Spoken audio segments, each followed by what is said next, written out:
Hello, ladies and gentlemen, girls and boys. You are now entering Season 2 of the Swan Hockey Podcast. Swan Hockey is flying around the junior hockey world one episode at a time.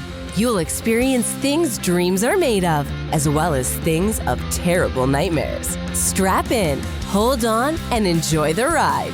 And now, Swan Hockey. What's going on, everyone? Welcome back to another episode of Swan Hockey. We are in Season 2. I am Eric Swanick, and Bill Underwood is back with us. Bill, what's going on? Well, it's spring, and we're moving towards the finish of the junior seasons, getting towards the next few drafts. We had the USHL Draft the other day, and now on towards, you sort of can say 2026, 2027 has started. Yeah, it's exciting. This is episode 50 of the podcast of season 2, episode 100 overall.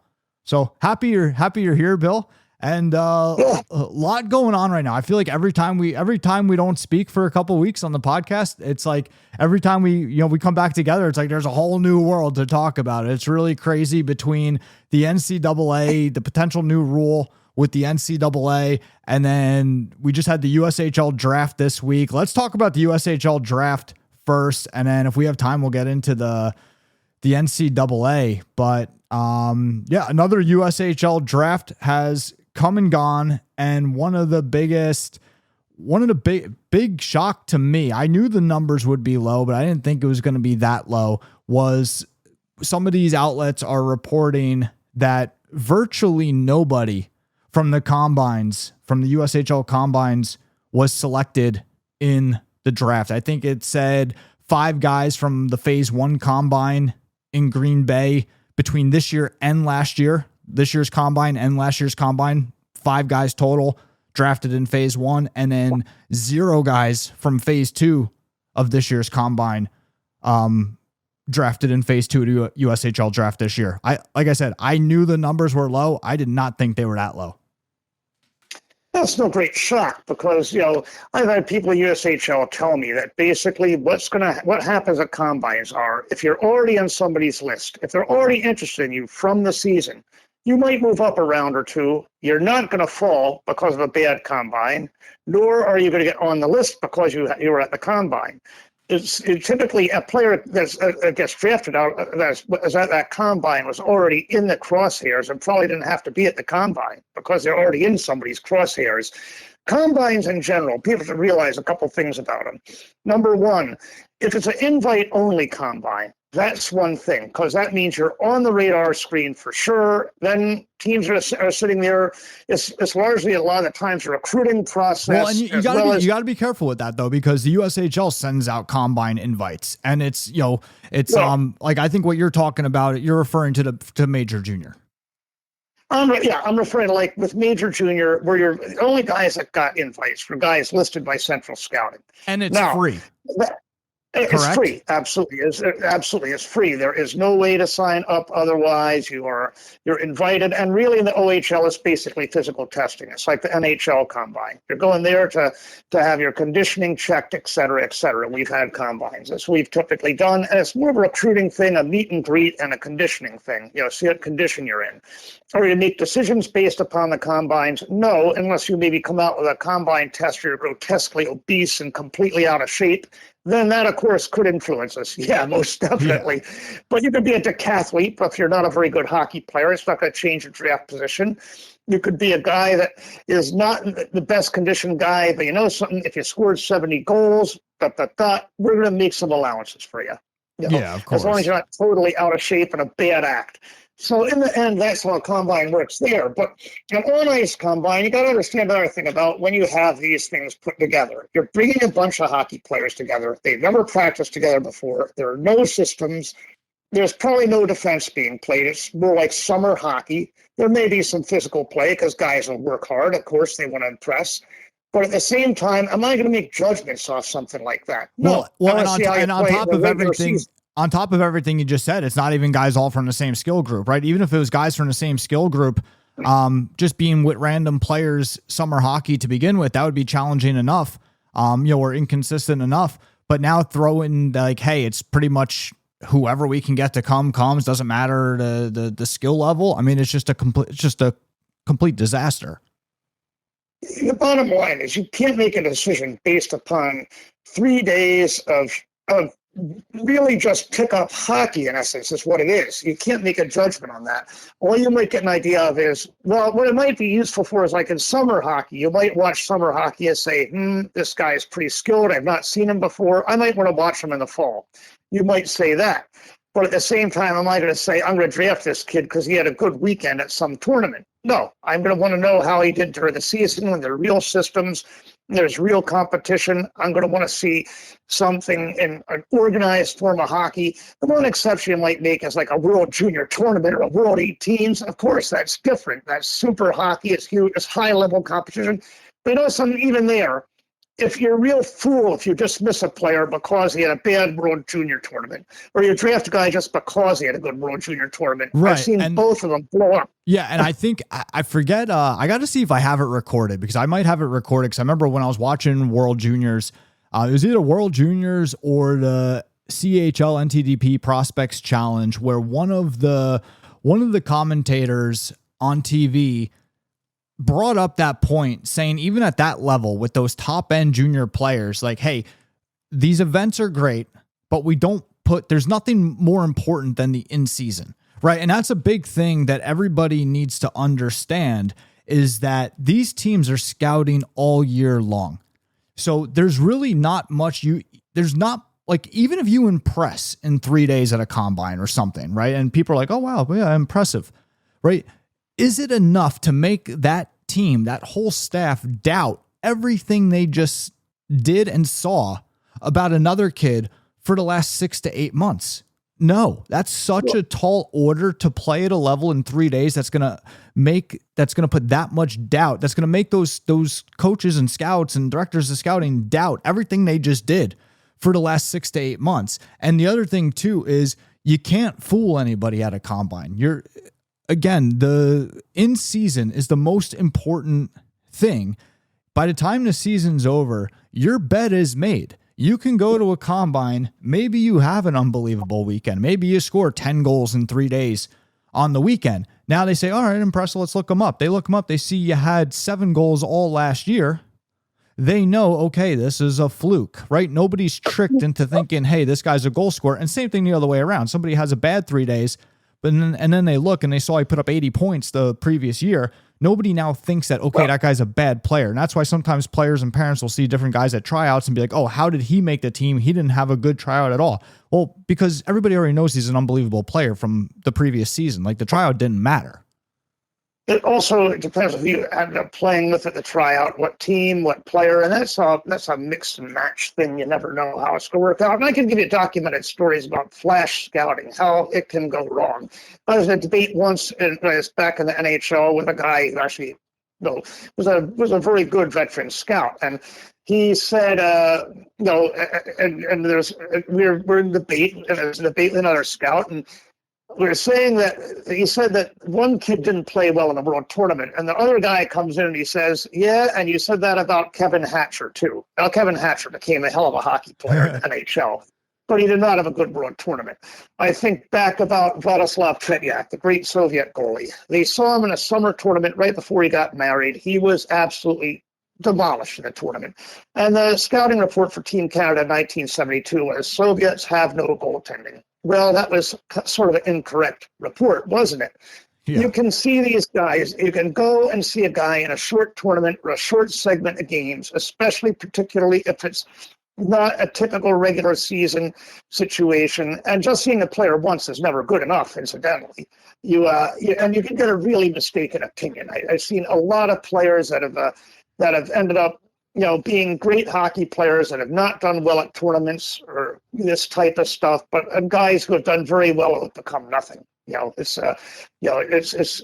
something that what is the body of work is the season. That is where you make it or break it. If you have a good season, we're going to notice you, and we're going to, if you're a good player worthy of attention, we're going to see you more than once. We're going to make a judgment on you based upon the season. We're going to look at your numbers. Analytics play a role today too.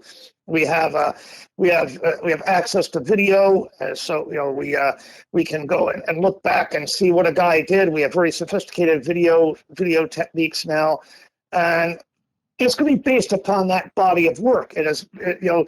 I'm not really interested in what a hockey player did in one game. That can be very illusionary. Another story: there's a kid I scouted when I was in the minor leagues, and I saw him every year play a game that one game a year for a couple of years, because he was another conference. Every time I saw him play, he scored an incredible goal. Then I go back when he's a senior, and I see he had like 7 goals in his entire college career. So I called the assistant coach. I said, "What gives? This kid shows a lot of skill." And he just laughed. He says, "Yeah, when he wants to show up, he shows up. Most of the time, he doesn't want to show up." So, people have no idea the homework we do. 3 days is not going to make a difference. The only thing it might do, again, is you might see a guy and you see him, you suddenly really like something. You say, something, he's on our list. We have him right now in the 8th round. Maybe he's a 5th or 6th or 7th rounder. You're not going to drop him to 10th round if he has a bad combine. Who cares? But on the other hand, if he really impresses you, might you bring him up to 7th round from 8th round. But what you're not going to do is say, this kid who had a mediocre season or even played a season where we just weren't impressed overall during the year, we're going to put him on our list because he played well at 3 days of pickup hockey. Nobody does that. Right, yeah. Even free agent camps for pros, think about it. You always hold them for ECHL, that sort of thing. You don't sign a kid for a contract out of one of those things. Come on. You saw him 3 days at camp. You might bring him to training camp. That's all you might do if he has a background. Yeah, and I'm happy you just brought up that example about the contracts in the ECHL, because when you look at it, and this is one thing that a lot of people forget, is that you take a level like the USHL, and hey, there's real money involved, even though the players aren't getting paid, at least not today. Even though the players aren't getting paid, the teams are still spending a lot of money on each player, and for them to make that investment in the player, they got to be sure. And 3 days isn't going to do it. So it's not like pay to play hockey where it's like, okay, we could just sign them, charge them $10,000 and then cut them and then argue with them about how much of a refund we're going to give them. They're putting money into the player, right? They got to be sure. They're making financial decisions here. And the other thing I wanted to say off of your last point is, I have a buddy that works in the USHL, and he flat out told me, he's like, it doesn't matter. Like he was even talking about, I think he may have been talking about their main camp, saying like, hey, it doesn't matter what a kid does here at main camp. Like if we don't know who you are before main camp, it doesn't matter, because if you're good, there's no way we don't know who you are. Exactly. And when you get to the levels, like major, junior, the USHL, now it's different at lower junior leagues. It's definitely different. In those leagues, look, we have a draft. We have a draft system. It's very highly organized. It's a lot more like the National Hockey League. In the OHL, we operate just like the National Hockey League, more or less. And right, we have our book on you. We're going to go with our players. We know who we want, and we're going to go with them. USHL isn't quite the same, but it's something that is not totally different. They do their homework on players. They do their due diligence, and also the difference in the USHL is they have this massive draft. It's how many players they sign to tenders and draft. It's a large number. They should be at a 50. They should be at a 50-man list right now. Every USHL team should have a 50-man protected list right now. Well, that's the thing. The point is, it's a very long draft. And so, again, it's not like in the OHL, it's a 15-round draft. Now, that is not totally short, but it's at the same time not a long draft. Their drafts are long. And so you're drafting 20-odd players. Now, you can't find a spot to draft a kid amongst 20 players. And that you got to really, and the difference is also here we generally focus on one birth year. Now, they focus on multiple birth years, and that means you might say, well, that means, oh, geez, that's not very many picks, except for one thing. The players they're picking are more ready to play right now, an awful lot of them. So therefore, you're not going against, like in our draft, you're drafting a lot of young guys that we know are 2 years away. There aren't a ton that are going to be playing next year. In the USHL draft, they do draft guys, or 2007s, even a 2006, are going to play now. So again, it's not just being behind 27 prospects. You're behind guys they expect to play now. They're from higher leagues a lot of time. Hey, a lot of those guys are playing junior hockey already. And they're guys that they're taking that they know are ready to play immediately. Right. And that's the thing for guys going into main camp that want to go to main camps as a free agent in the USHL and give it a shot. Like, hey, if you want to do it, go ahead. I think you should. Like, if it's something you want to do, I think you should. But just know your job going into that camp is, hey, they've already got 50 guys that are protected by them, 50 guys that they like. Right. So your job, if you want to play in the league this year and you want to do it via free agency at a main camp, your job is you got to beat out 27 guys that they already like, that are already on their protected list. Plus you have to beat out the other however many free agents are at the camp. Plus you got to beat out whoever they pick up along the way in between main camp and the start of the season. Because remember, the USHL in-season roster is 23. Well, if you're a young kid and you want to get experience, let's say, to see what a USHL camp's like, have experience, that's different than a kid that's really having to make a team. I'm saying for a guy that they're going to the camp with the goal of, I want to make the team for this upcoming season. I mean, if you're 15 or 16, you want to get a feel for it. Yeah, I mean, again, you have to understand what you're going in there for. You're just getting a feel for it, and maybe get somebody saying, well, watch from this season. But then again, if you're playing for a good program, they're going to do that anyway. It's not a necessity to be watched for the season and going to one of those camps. You want to get a feel for what it's like and for the competition is as a 15 or 16-year-old. Okay. When you get to be older, it starts to be very important, especially when you get to be 18 or older. You're looking at making a junior team. And at that point, your chances are virtually none. So therefore, you're best off focusing on going to a camp in the NOL or NCDC or maybe in Canada, whatever, a place where you actually have a chance to make it. Because generally, what I'd say a definition of a free agent in the OHL is typically are guys that are D1 commit already. They're typically guys that are elite hockey players just for some reason weren't drafted the year before. It could be a lot of reasons. Maybe say they wouldn't report. Maybe just had to grow a little bit. Because remember, we do draft kids very young. So that's more of our type definition of a free agent. A USHL definition, I would go as far as to say for an older free agent is successful player in another junior league. A guy that's already proven. Look, they even drafted some major junior players there. Yeah, and guys they think will fall from major, junior, or if there's a guy lighting up the North American Hockey League or the BCHL. They want proven. Proven guys. And that's one of the biggest topics and questions that's been going on in the Discord this week is, hey, are the USHL main camps worth it? And I've been telling everybody, my response has been, well, that depends. What's worth it for one person may not be worth it for another. You have to evaluate your particular situation, your why, right? Like you said before, Bill, your why for going, right? Why are you going? What are you trying to accomplish when you're there? Different guys might be trying to accomplish different things, and what might be worth it for one person might not be worth it for another. Also, your financial situation, it's, between the camp fee, airline, hotel, rental car, food. I mean, you might spend over $3,000 going to this camp. So for some people, that's a lot of money. For other people, that's not a lot of money. So worth it for one person and worth it for another person could be, it could be very different. And like I said, that's been a heavy topic in the Discord this week. And if you guys listening out there, if you guys aren't in the Discord yet, hop into Discord. It's completely free. You could join from the link in the description of this episode. But yeah, it's, again, just what's worth it for one person may not be worth it for another. So it's, very, very important to evaluate that.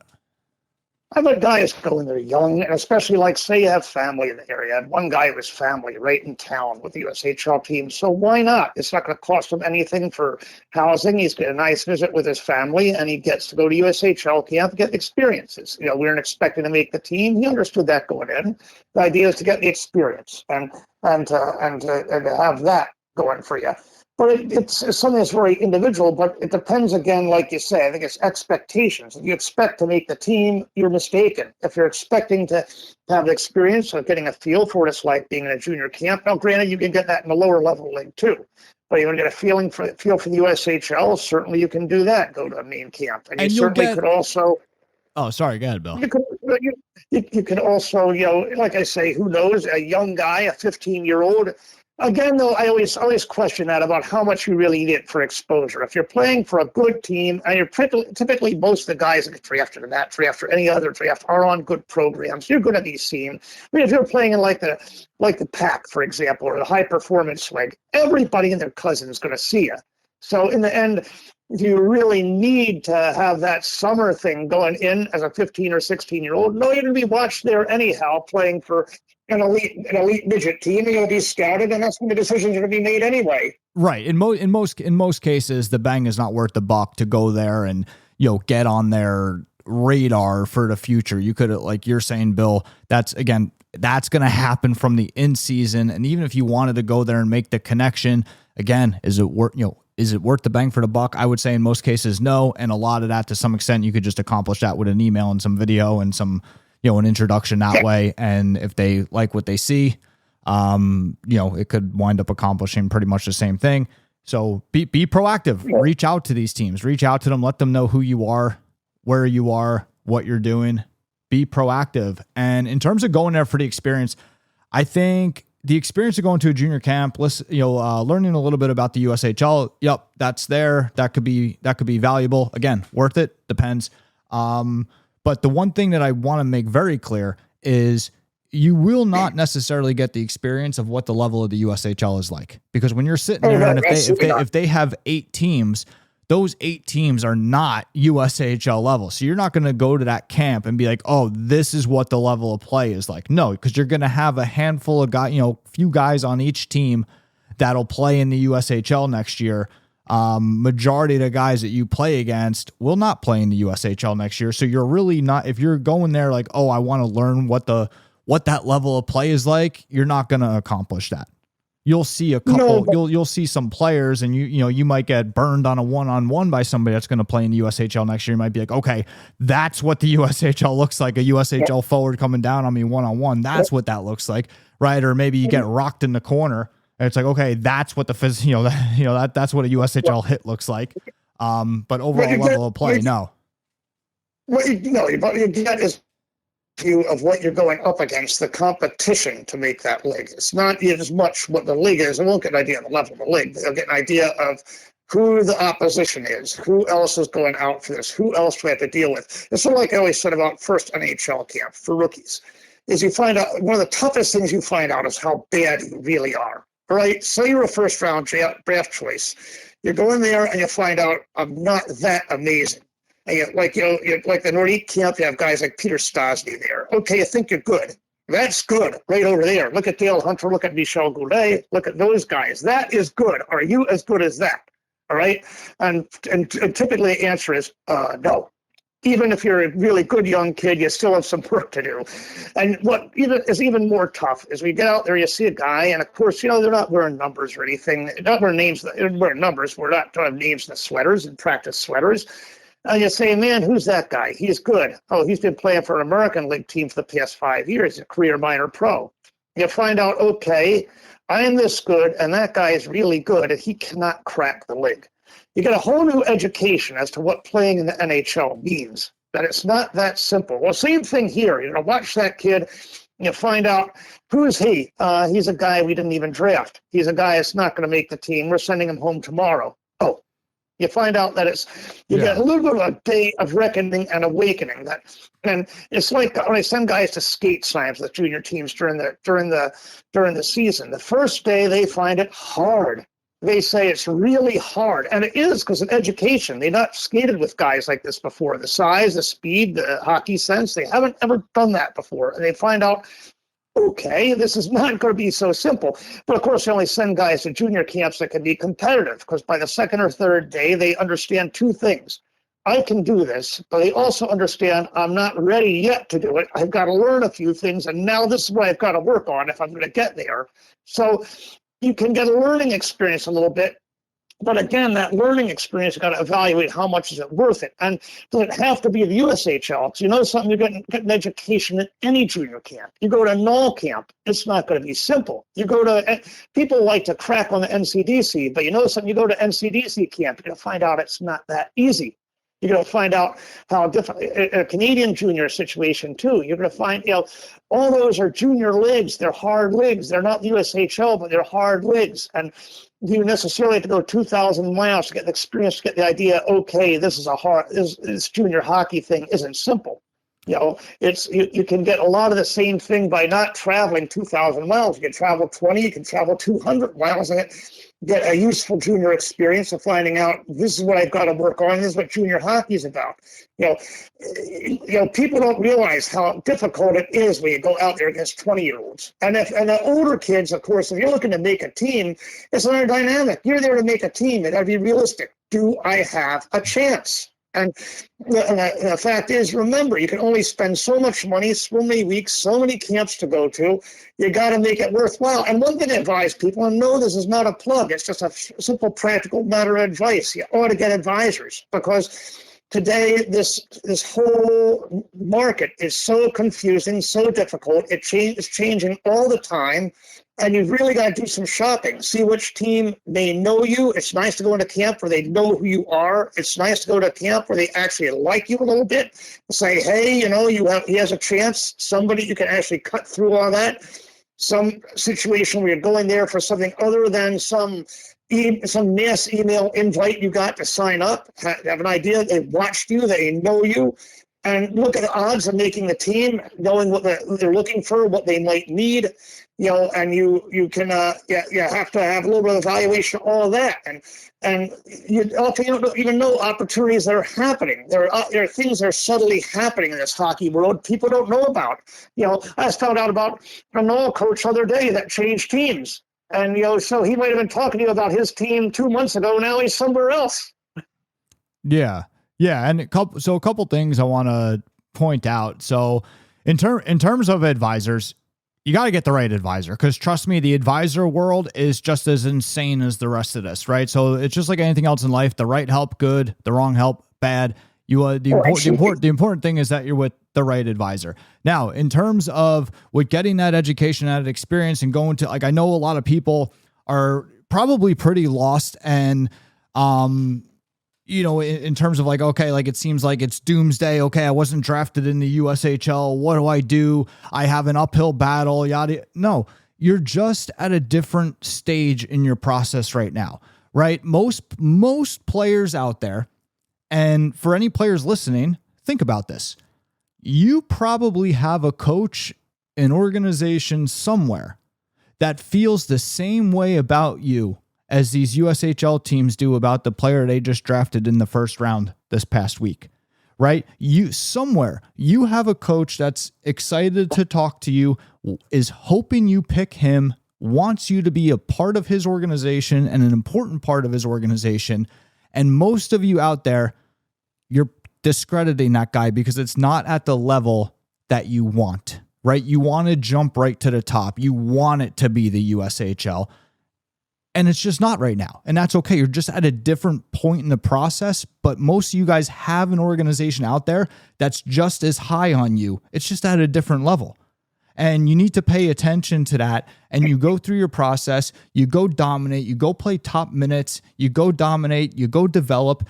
And then one day you get there. You get to the USHL level. You get to the OHL level. Oh, God bless you, Bill. And no problem. You just go through your process, but most of you guys have somebody that loves you. Pay attention to that. Well, you've got to also look at two things. First off, one, when you say about uphill struggle, I got news for anybody, even if you're drafted.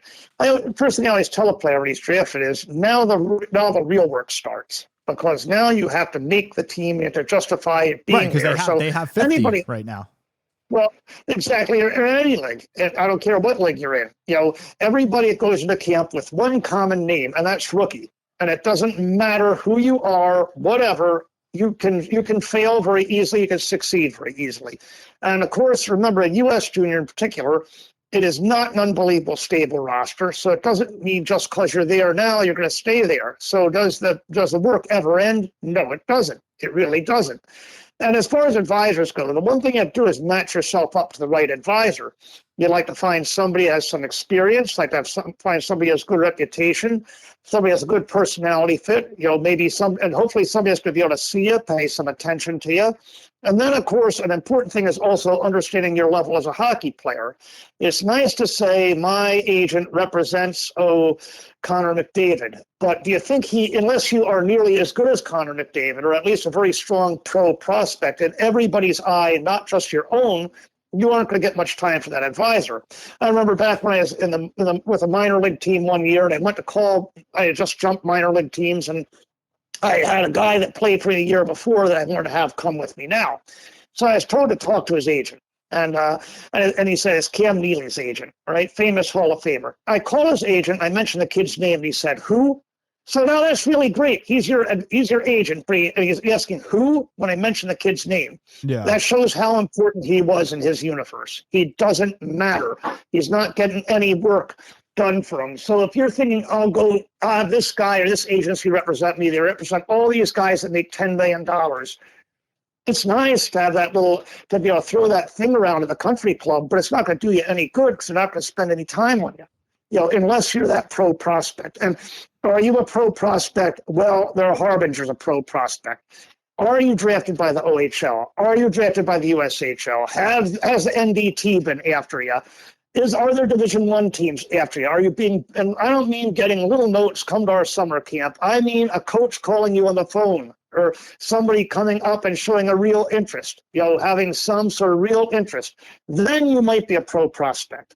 On the other side of the coin, if you're not getting any attention, at this point, not saying you never will be one, but at this point, you sure aren't. And so an agent isn't going to make you that. An agent isn't going to spend time making you that. They want to get a guy that is that. They're going to spend time. They have to spend a lot of time on those guys. So you want to pick somebody that maybe doesn't represent players at quite that level, and you want to get some personalized attention. It's good not to necessarily be the firm that has 1,010 people. It's good to have an advisor that has a more limited, has a large enough group of guys that he's significant, but not so large that he has no time for you. And I think that's a pretty good assessment. And also, you want to look at what you're paying. Another thing, of course, is what you're paying. You got to look at that in your own pocket. So we're gonna call it here. One last thing I want to leave you guys with, a little hidden layer that you don't really see. So for the guys that the USHL teams did not draft, but maybe a guy that they really do have, again, not an extreme level of interest because it wasn't enough to use a draft pick on, but a guy that they really, really, really do want to see at the camp.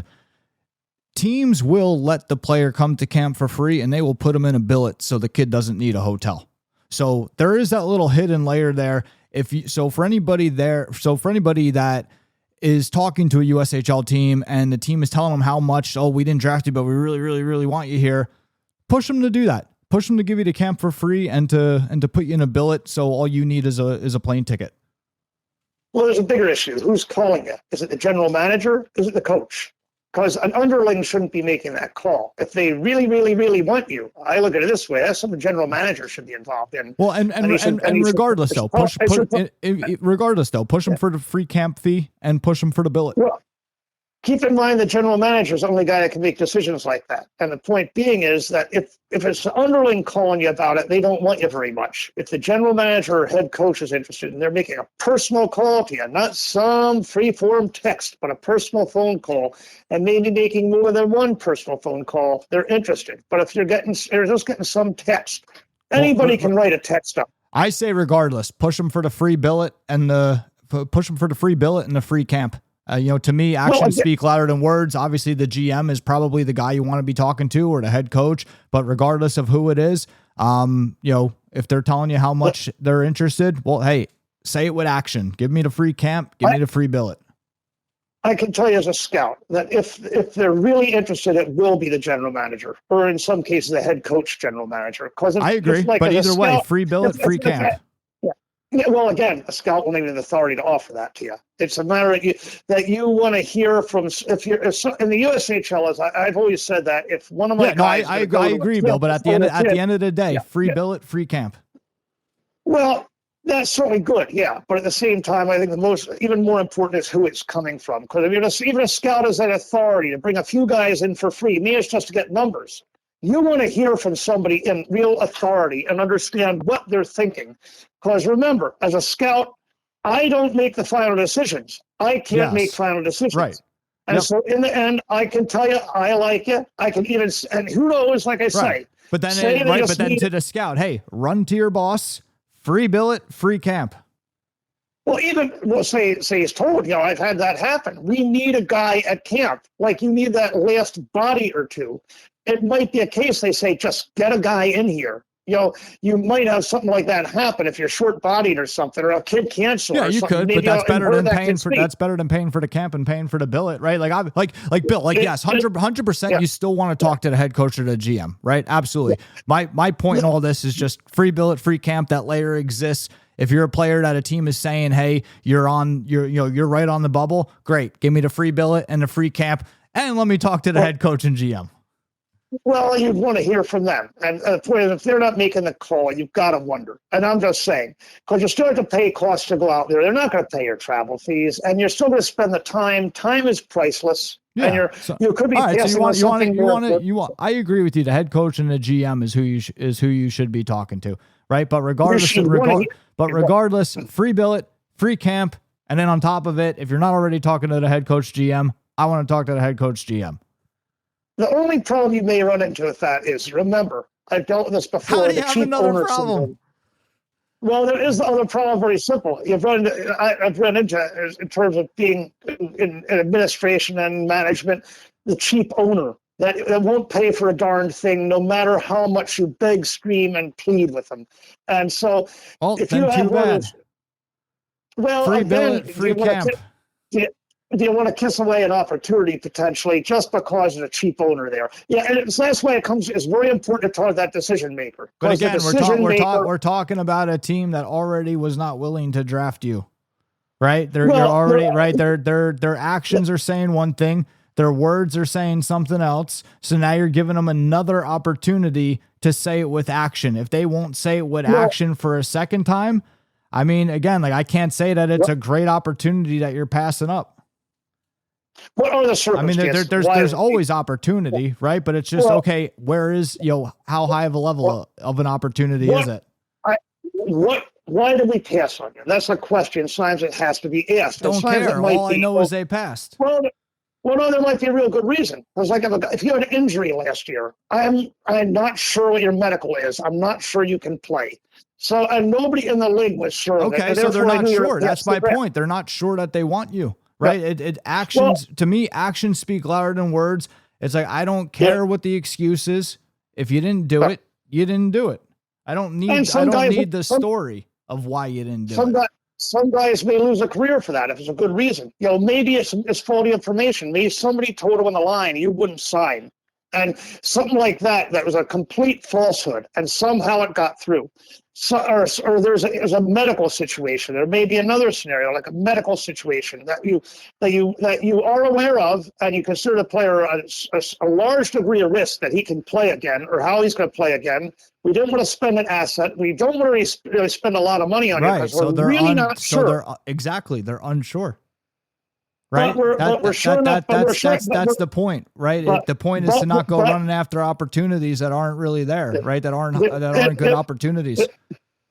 But it might be if you're 100% healthy. The bottom Anything line could be is a good opportunity, but the chances of it being a good opportunity, right? There's little tells to see what the percentage, to see if it's going to be a good opportunity or not. All I'm telling you is that being at various levels, NHL right on down, Slimes is a player that wasn't drafted or wasn't signed for a very good reason.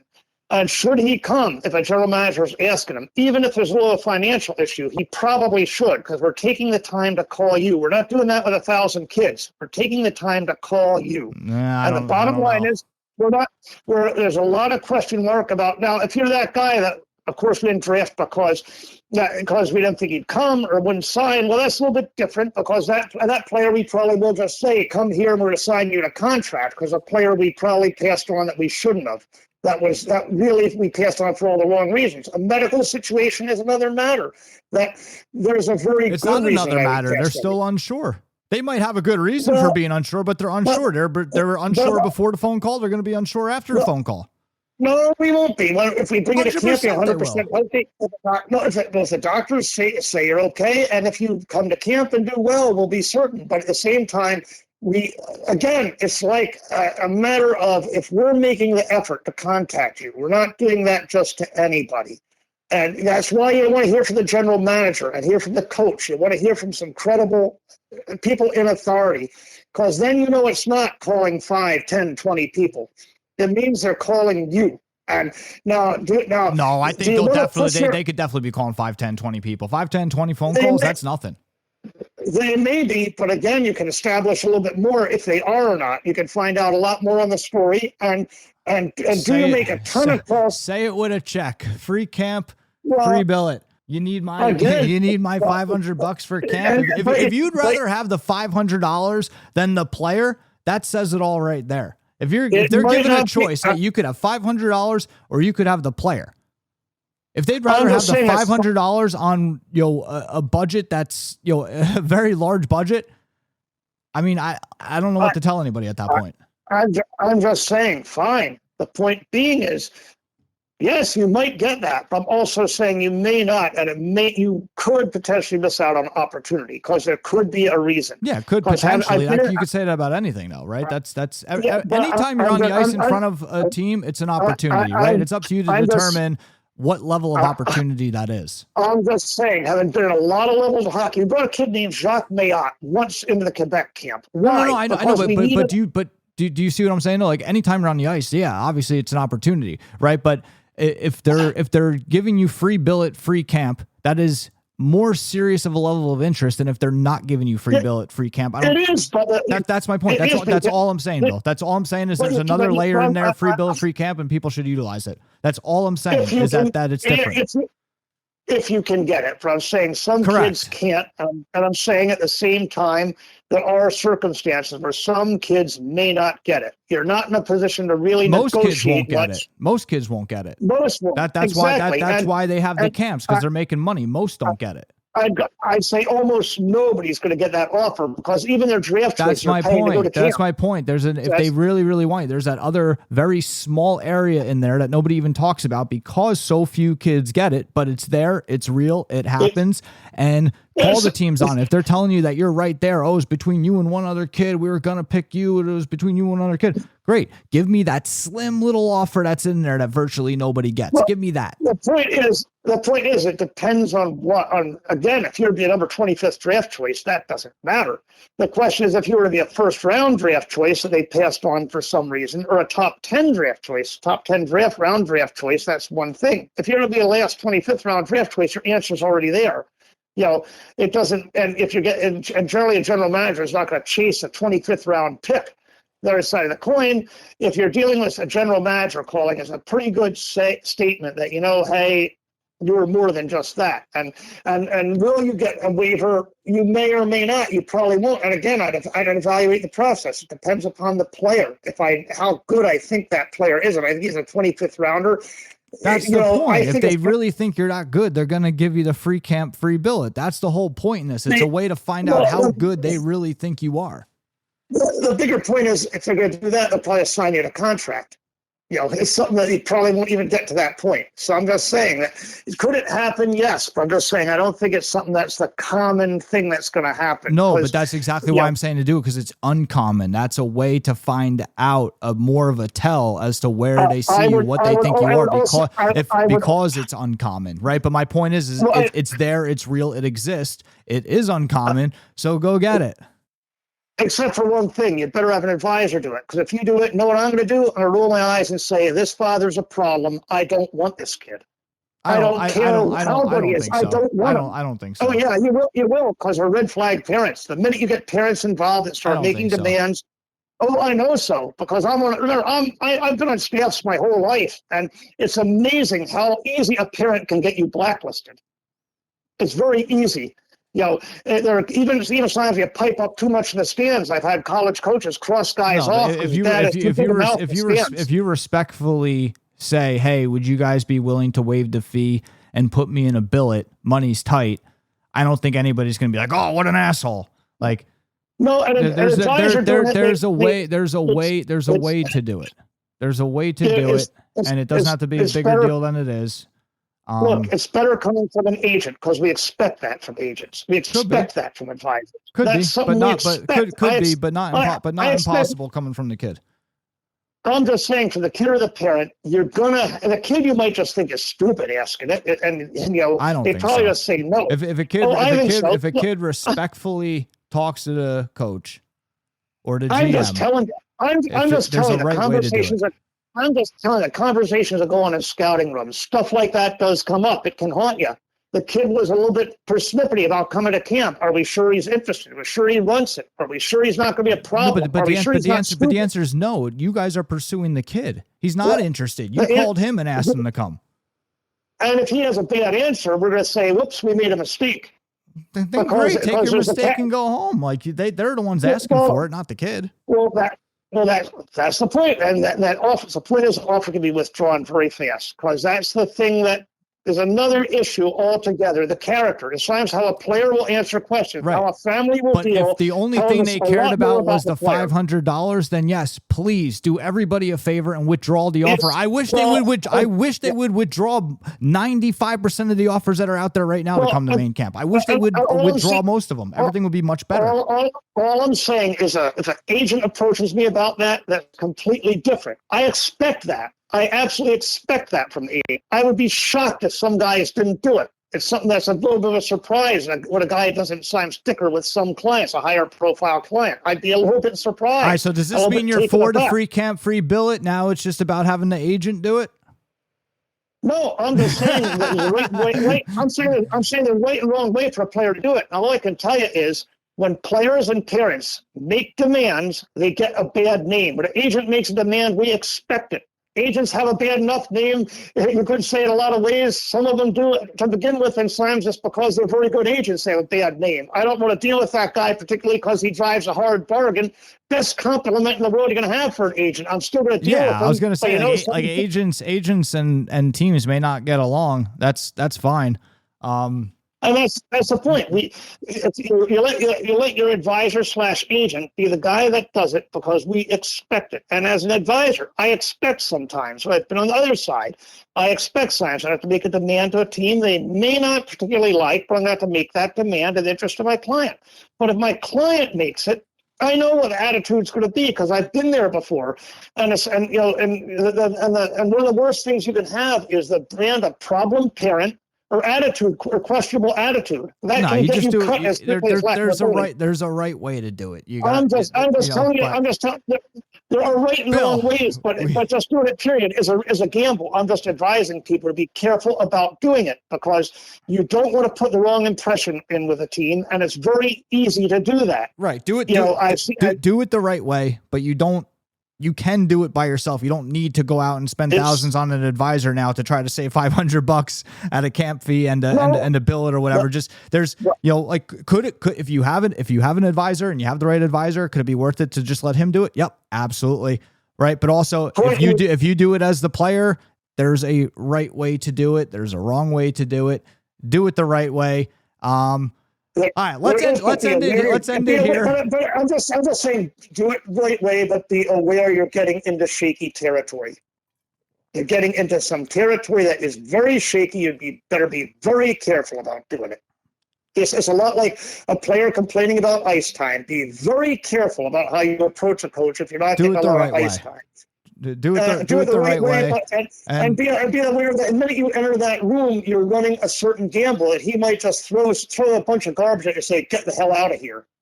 Yeah, well, like I said, if he'd rather have the five, again, just do it the right way. And there you go. You guys just got an area that Bill and I sometimes disagree on, which happens time to time. Bill and I are good friends.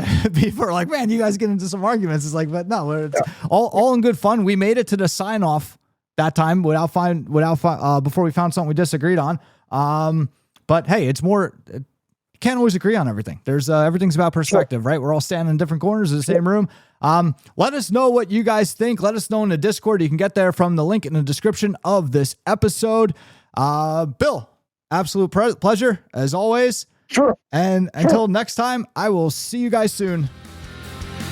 Thank you for listening to this episode of the Swan Hockey Podcast. We remind you that season pass points are available to listeners. For more information, please visit www.swanhockey.io. Until next time.